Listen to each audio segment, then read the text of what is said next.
Hi friends, இது கிடைக்கா lovers. இன்றைக்கான episode என்னென்னு பார்க்கலாமா?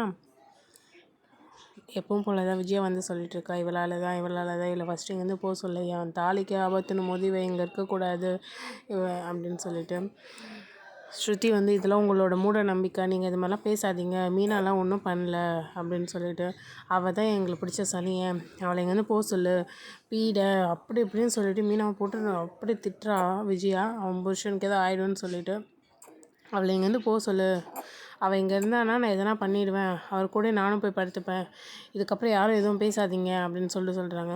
இதெல்லாம் கேட்டுட்டு இருக்கும்போதே மீனா அங்கே வந்து கிளம்பிடுறா. இவளால் தான் அவன் அப்பனும் செத்துருப்பான் அப்படின்னு சொல்கிறா. அதை கேட்டோடனே மீனாக்கு என்ன மனசு அப்படி தூள் தூளாக உடஞ்சிடுது. நம்மளை போய் இந்த மாதிரிலாம் சொல்கிறாங்களே அப்படின்னு சொல்லிட்டு, அத்தை மாமாவுக்கு இந்த மாதிரி இருந்தில்ல, எனக்கும் தான் அத்தை கஷ்டம், நீங்களும் இந்த மாதிரி சொல்லாதீங்க, நீ எனக்கு மனசே வலிக்குது அப்படின்னு சொல்லிட்டு, நீ சாவடி முதல்ல அப்படின்னு சொல்கிறா.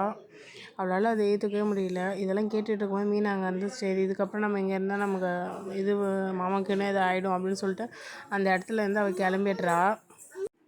ரோகிணி பார்க்கறதுக்காக சிந்தாமணி வந்து சொல்கிறா, இதுக்கப்புறம் நீ வந்து அந்த வீட்டை போய் நல்லாவே வாழலாம் அப்படின்னு சொல்லிட்டு, ஏன் இந்த மாதிரி சொல்கிறீங்க அப்படின்னு சொன்னால், இப்போ மாமனார் வந்து ஹாஸ்பிட்டல் அடிபட்டு கிடக்குறாரு அப்படின்னோடனே அந்த வீட்டில் இருக்க ஒரே மனுஷன் அவருக்கு எப்படி அடிபட்டுச்சோ, ஐயோ என்னாச்சோ ஏதாச்சோ அப்படின்னு சொல்கிறா.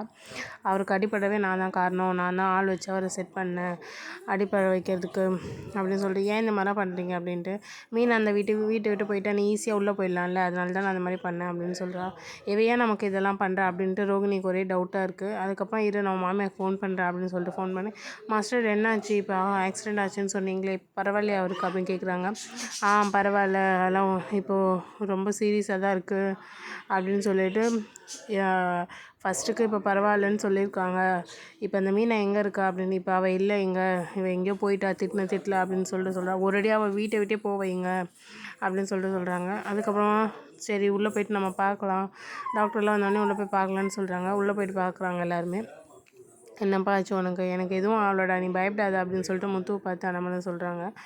உங்களுக்கு எதுவும் ஆயிடுச்சோ, எனக்கு உயிரே போயிடுச்சுங்க, எனக்கு என்ன பண்ணுறதுனே தெரிலங்க அப்படின்னு சொல்லிட்டு விஜய் ஒரு பக்கம் அண்ணாமலை பார்த்து அழுகுறா. நீ பார்த்து வந்திருக்கலாம்ல அப்படின்னு சொல்லிட்டு, நான் பார்த்து தான் வந்தேன், இந்த மாதிரி ஆகும் நாங்கள் 2 பேருமே நினைக்கல அப்படின்னு சொல்கிறாங்க. நான் ஹாஸ்பிட்டல் ஃபுல்லாக சுற்றி தேடிட்டேன், மீனாவை எங்கேயுமே காணோம் முத்து அப்படின்னு சொல்கிறாங்க. அம்மா திட்டில் அவள் எங்கன்னா போயிட்டாளா, வீட்டுக்கு தான் போயிருப்பான், நான் போய் பார்க்குறேன் அப்படின்னு சொல்கிறாங்க. அப்புறம் வீட்டில் உட்காந்து எல்லாம் பேசிகிட்டு இருக்காங்க. மீனாவை வந்து கட்டி பிடிச்சவங்க அம்மா அழுகுறா. என்ன மீனாச்சு, உன்னை வீட்டை விட்டு அனுப்பிச்சிட்டாங்களா மாமி அப்படின்ட்டு. இல்லைம்மா, மாமாவுக்கு அடிபட்டுடுச்சுமா, ஹாஸ்பிட்டலில் சேர்த்துருக்கோம், சீரியஸாக இருக்குதுன்னு சொல்கிறாங்க, நான் வந்துட்டேன் அங்கேருந்து, அத்தை என் கூட சண்டை போடுறாங்க, நான் அங்கேருந்து வந்துட்டேன் அப்படின்னு சொல்கிறான். இதுதான் இன்றைக்கான எபிசோட். நம்மளோட சேனலை சப்ஸ்கிரைப் பண்ணிக்கோங்க, அப்போ தான் நாளைக்கான வீடியோ வரும். தேங்க்யூ, பாய்.